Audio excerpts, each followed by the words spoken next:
Hello everyone, this is part of my breast reduction journey video series. Right now I have a consult scheduled for January, so that's kind of like the second step in the process. The first step I was making sure that my insurance covers the breast reduction, that the surgeons I was talking to are covered, like are in network. So that's all been done. I really only have 2 surgeons on my list that I'm interested in. One is the one I have the consult for. The other one is kind of a family friend, sort of. So the dynamic there, that's the only reason why I'm leaving him as a second option. But just because, it could be, I don't know, mixing medical and personal and all the things. But right now, I just want to take a little snapshot of what things look like right now, which will hopefully, I'm 2 months out from surgery right now. That's the intention I'm putting out into the world. I'm really hoping that they'll approve stuff without me having to go through PT for a certain amount of time and all the stuff that they usually require you to do beforehand, just because guess what? It actually doesn't work. So anyway, just that's what I'm putting out there. But let's begin. All right, so I am currently, the bra I'm wearing is a 34H. I went on their Reddit. That's like, I think it's a bra that fits Reddit. I'll put the links on in all the places.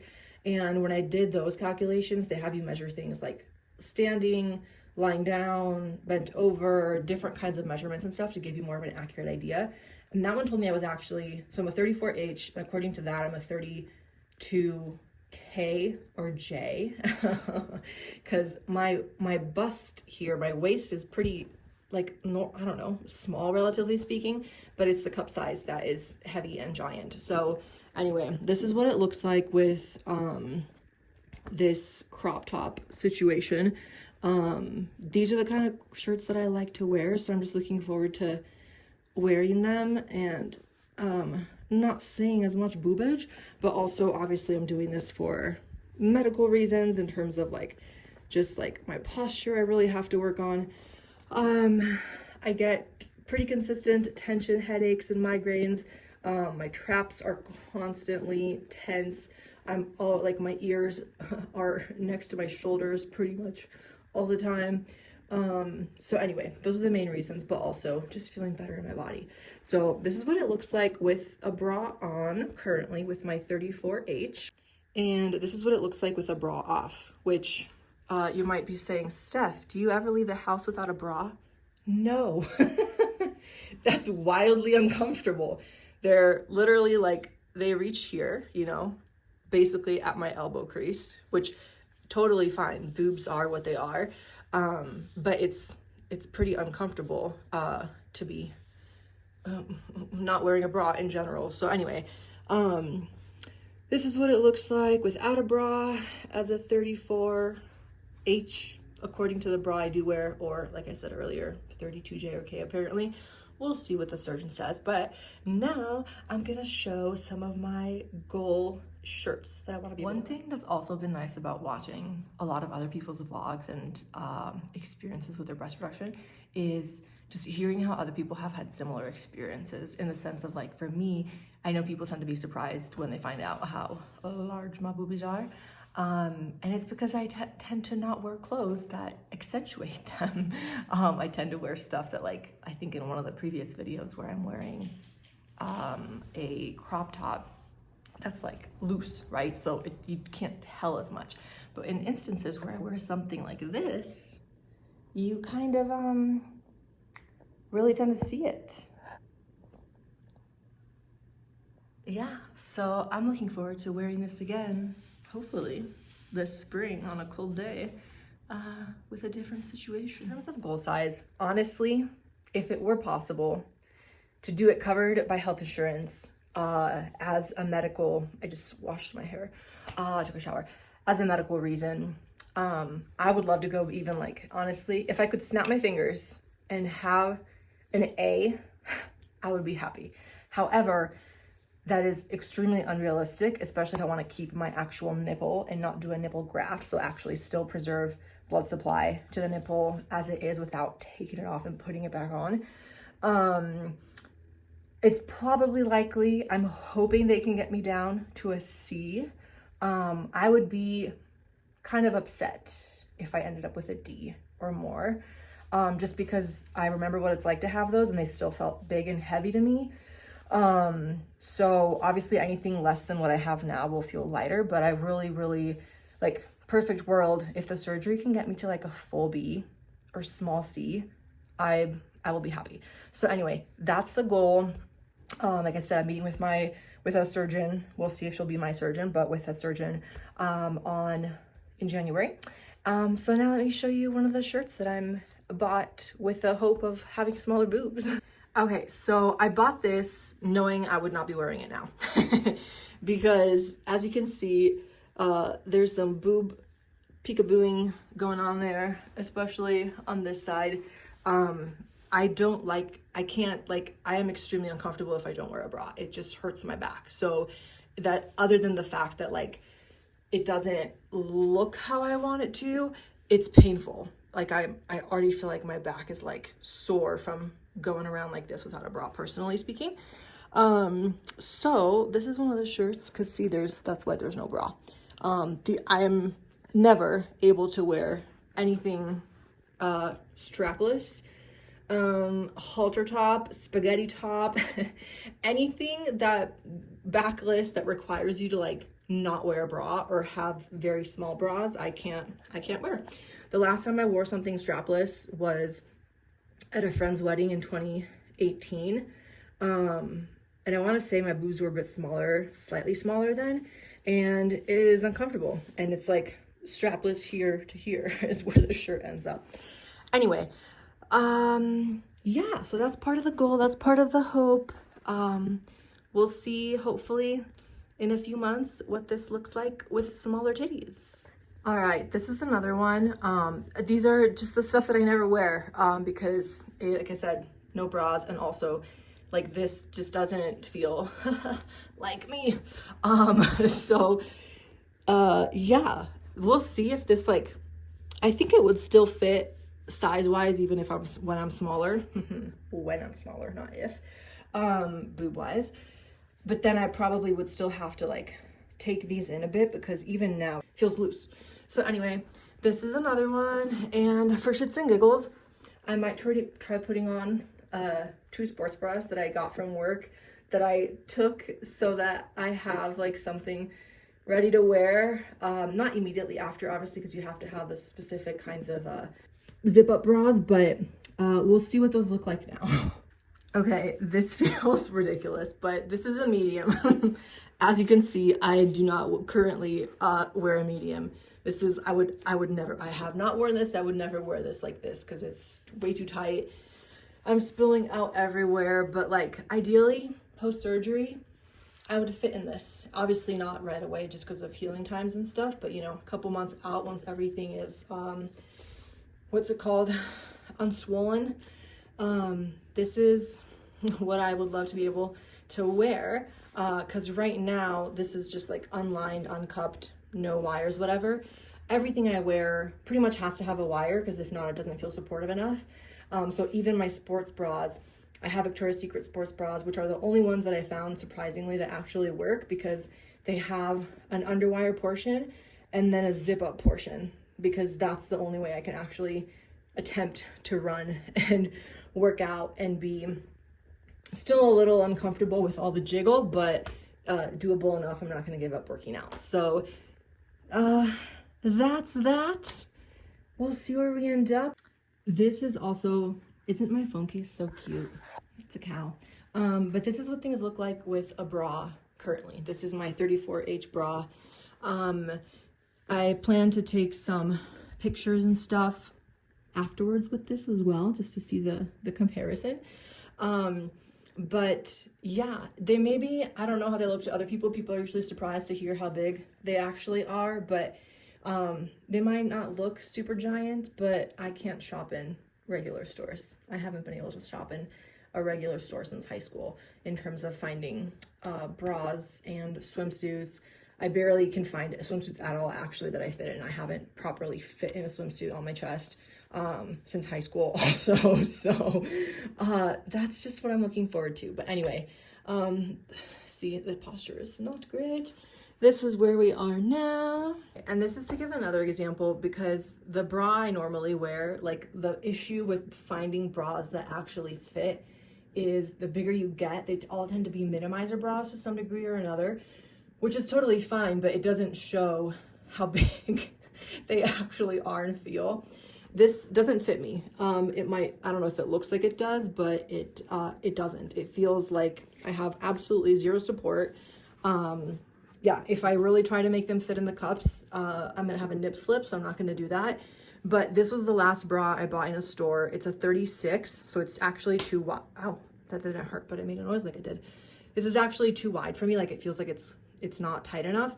The cups are too small, and it just feels like I don't have any support at all. But this is to give a little bit of a better idea of what I'm dealing with that can't really be seen with the other bra that I normally wear, because it actually does fit a little bit more and is more comfortable. But yeah, so ta-ta titties. Welcome to my jungle. This is Bertha the Fern, and this is my bird of paradise that I think we're calling her Birdie. Anywho, this is me giving a little bit of like a background in terms of like the steps I've taken so far and where I'm really at in the process. So I have been wanting a breast reduction at least for a decade, more than a decade. Yeah, because it was sometime during college and even maybe a little bit pre-college, and my 10-year reunion was this year, even though I didn't go, sadly. But I've been wanting a reduction forever. The three main reasons are physical health, movement, and aesthetics in order of priority. Physical health wise, my posture is affected by this. I work at a desk, a lot of hours a day sitting down. I am often end up hunched over at the desk. I have to remind myself to sit up straight like I am now. It's just requires active effort all the time. It's not a relaxed position. If I'm relaxed, I'm more like this, which you can't really see, but is more rounded. I get tension headaches anywhere from a few times to once a month usually. It starts out in my traps and then works its way up, and those are pretty debilitating. I can't really do anything else outside of resting and trying to make it go away. Prior to wearing the bras that I wear now that actually keep the girls separate, there was just a lot of uncomfortability in between as well. So yeah, neck pain, bad posture, some skin irritation sometimes. So those are the main health reasons really why it's time for these to go. And then the second one that I mentioned is movement. I love being active. I love running around. I love going to the gym, running, hiking, backpacking, all the things. And it's uncomfortable if I'm doing any movement that is momentous in nature, and especially even backpacking wise, the straps that come over, that is often smushing my boobs. I'll try and put a picture there. And even just day-to-day life in terms of walking, if I'm you know how you go hop down the stairs? I always run up the stairs for some reason, but if I'm not wearing a sports bra, I'm usually doing this if I'm doing any jumping motion because it's uncomfortable. I have not jumped without a bra on in a decade or more. It feels like they would literally rip off. That's what it feels like. There was literally a moment that stands out in my memory where I was doing sprints with one of my roommates in college. We would work out together, and I had a regular sports bra, the Champion brand that you would find at Target and stuff. And literally, my boobs were clapping for me. That's what was happening as I sprinted. I have never worn a bra like that again. Like I said in the earlier part, I have a specific bra that actually keeps them apart and not together and sweaty and disgusting and whatever. So that's just what it's been like. I just want to be able to move more freely, to feel more comfortable while I'm moving. Yeah, all that good stuff. And then the third one I said was aesthetics, and it doesn't feel like me. People who know me in high school might be surprised to hear this because I showed these puppies off like it was nobody's business. Full on cleavage showing. I don't remember being like, oh yeah, like these are my boobs. A lot of the attention I got was from the outside versus inside in, feeling like they were a really good part of me. And ever since, probably it was my senior year of high school, is when I started to dress more conservatively speaking in terms of cleavage, because it doesn't feel like me at all. So I'm very excited, very hopeful to be a part of the Itty Bitty Titty Committee, if y'all will have me sometime soon. So those are the main 3 reasons why I am pursuing this. And in terms of why now, I finally feel like I have the space, first of all, to be able to do it, both in terms of time, finances, health insurance. Those are the biggest reasons. Time and space wise, I had a lot of odd jobs. Well, not odd jobs, but multiple jobs here and there, living a little bit above paycheck to paycheck, but never being able to save much until about 2020, actually. And then 2020, as we know, COVID broke loose. But even there, my life was pretty unpredictable in terms of like where I was living. I was like stuck in California with my family. I ended up moving again after that. Had jobs that didn't have health insurance throughout all this time of my life. So it was always something like, one day, maybe I will. It never felt realistic or doable. Versus now, I have really good health insurance at my current job. I feel pretty settled in life, like I can add a stressor versus, even the past couple of years where I did have the health insurance that I have now, there was just too much happening work-wise, life-wise, family-wise, that still wasn't an option. I'd started looking, there was no capacity for it, but now there is. So I spent literally 4 to 5 hours a few weekends ago on the phone, on the computer, calling my insurance, researching different places. So I think now I'm just gonna talk about what that process really looked like in detail, because I feel like it was overwhelming for me, like where do I even start? Obviously, nothing I'm saying is the law, even though laws are made up. Nothing I'm saying is medical advice. Talk to your insurance people. Talk to all the people that are professionals. I'm not a professional in this. My first step as someone who has health insurance and as someone who has very limited provider coverage, that was my limiting factor. If you are doing it privately and paying out of pocket, you can literally go wherever you want, right?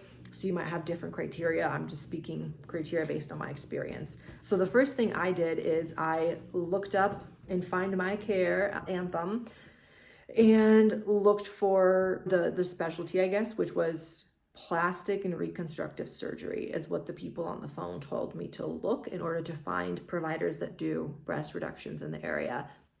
I expanded my search to 100 miles, okay, from where I live, like 100-mile radius, and there were 10 people that showed up. I looked at all the ones that showed up, mostly interested in working with a female or non-binary doctor. It just makes me feel more comfortable and like I can be understood from firsthand experience a bit more. One didn't really have any information, so I just kind of discarded that because I want to be able to like look stuff up online even before I talk to somebody, which, you know, good or bad, that's what I did. And then the other 2 no longer took insurance. However, one, they have a new doctor at their practice that does. So that's the person that I have a consult with in January. I think she's I'm gonna ask this obviously, but a newly board certified surgeon. There's not pictures online in terms of like her own before and afters and stuff. So that's definitely something that I would wanna see to just see what kind of work she does, which we'll talk about at my consult. And then the other surgeon that is on my list, like I mentioned earlier, he's the dad of a family I nannied for, is the connection. So I lived with them for a few years, nannied. He's great. Like, I think he's a great person. I think he's a great surgeon.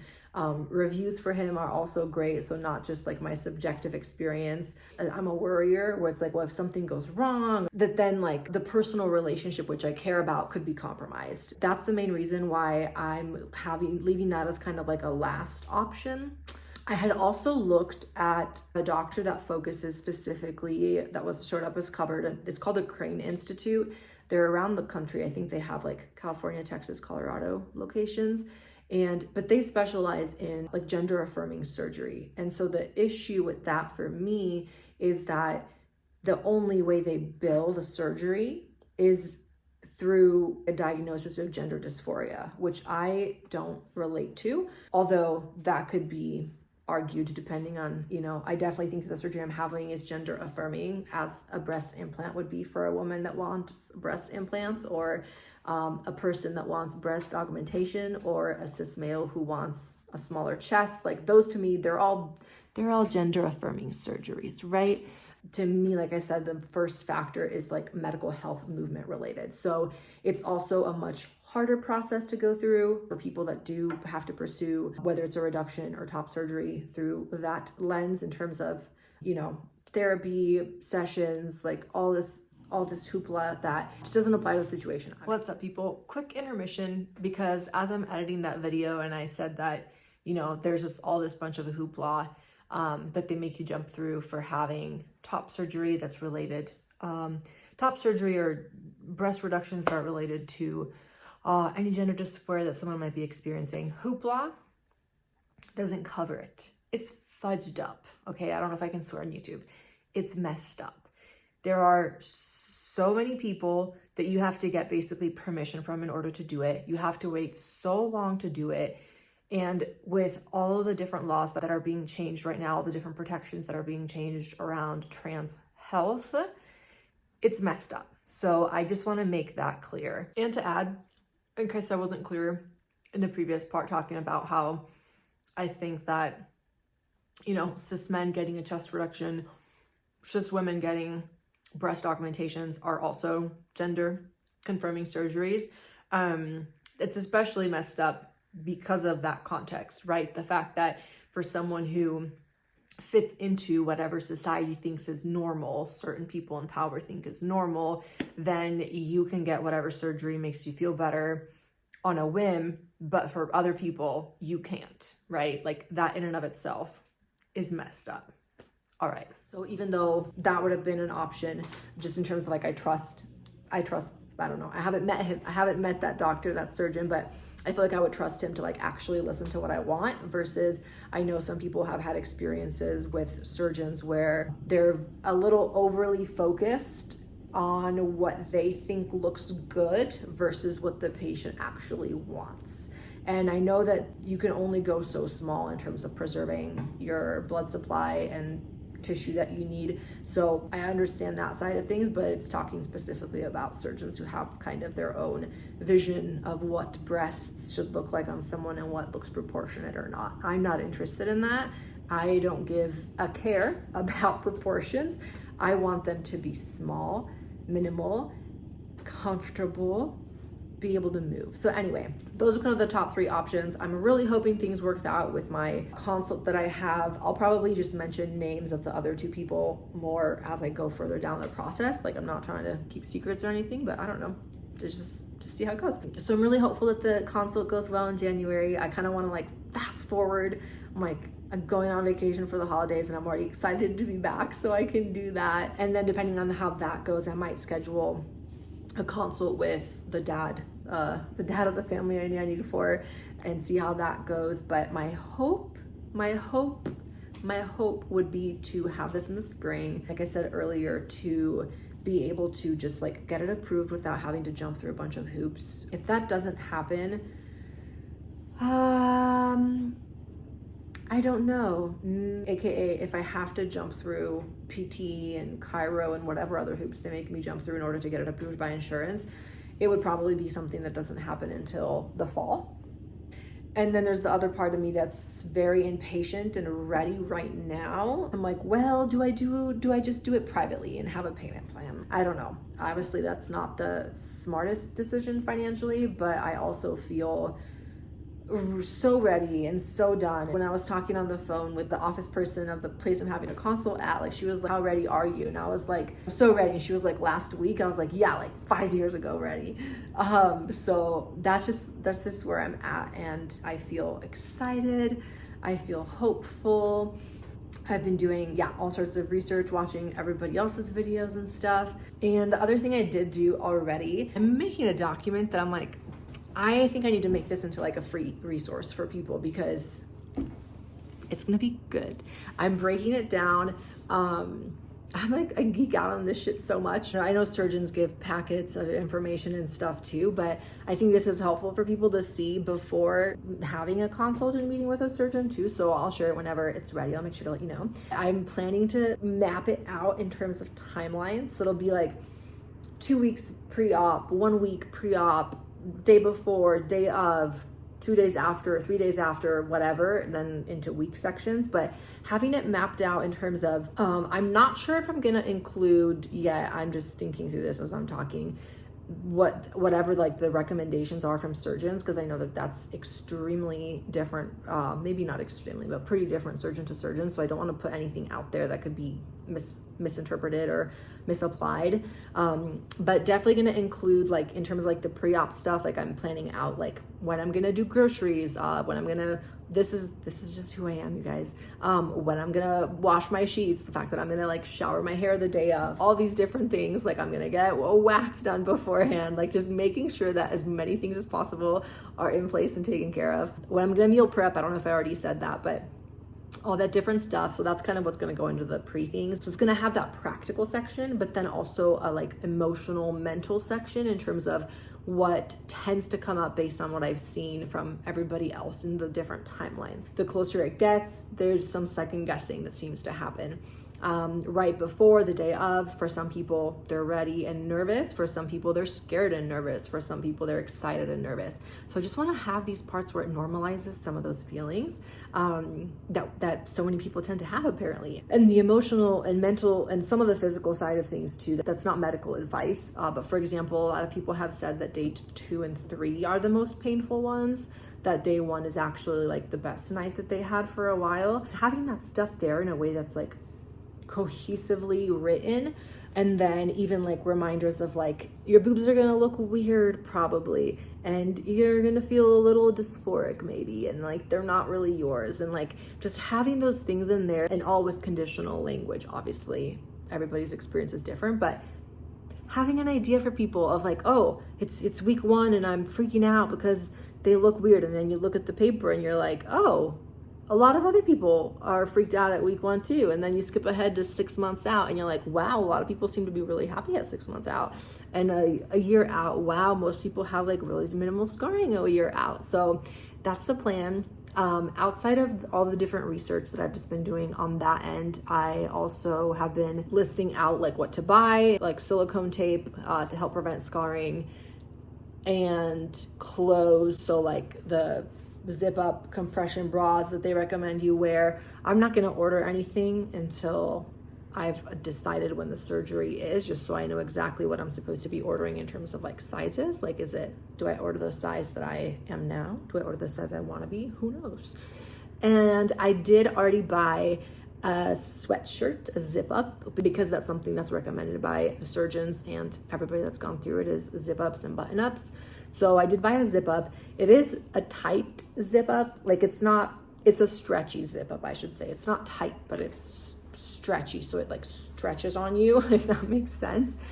Which most people, some of the videos I was watching today were really talking about, you know, loose fitting stuff. But I really I want something that I feel good in to wear right after surgery. I want it to feel like physically good on my body. It's so soft. It feels like a hug. It's not constrictive, but it is like, it hugs you. And then it's also pink. I don't own anything pink.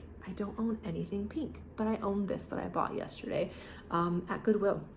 So like I wanted it to have like a vibrant color to it. There were plenty of zip ups that were like black or dark blue or like an off-white or white, but I wanted it like, I am doing this surgery to feel more alive in my body, to have a better experience living overall. So I just want what I wear afterwards to feel fun. That's really it. So anyway, that's it for now. I'll probably touch base in January after my consult.